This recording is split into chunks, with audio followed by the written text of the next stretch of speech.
Dans l'épisode d'Un si grand soleil du mardi 22 novembre 2022, Hélène, Sophie Letellier, se rend au commissariat pour remettre à Alex, Benjamin Bourgois, ce qu'elle pense être des preuves que les toiles d'Alix, Nadia Fossier, sont authentiques.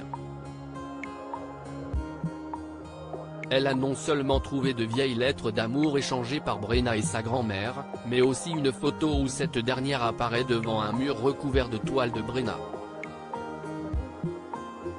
Dans le même temps, le rapport d'expertise conclut avec 95% de certitude que les peintures vendues par Alix sont authentiques. En conséquence, la garde à vue d'Alix est levée.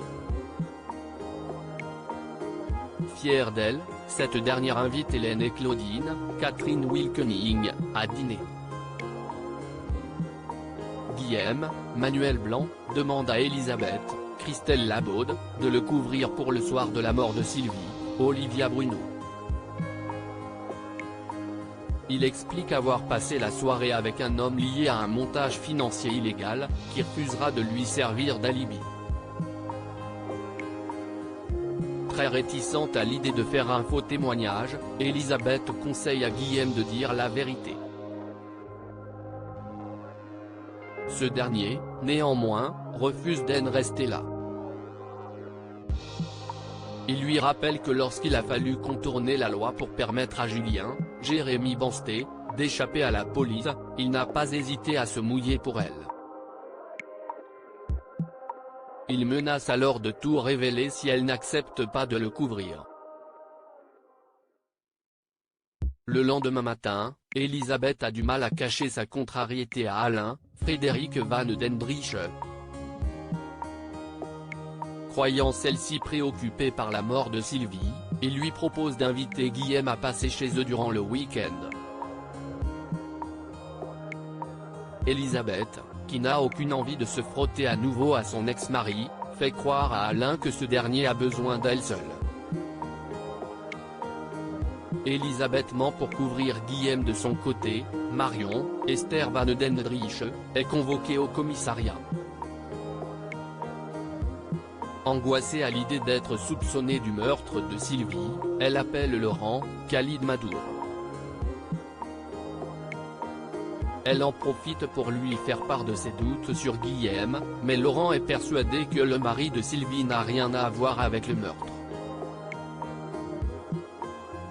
Lors de son interrogatoire avec Nora, Marion explique être passée chez Sylvie le jour de sa mort, vers 17 h, pour lui dire au revoir avant son voyage de noces.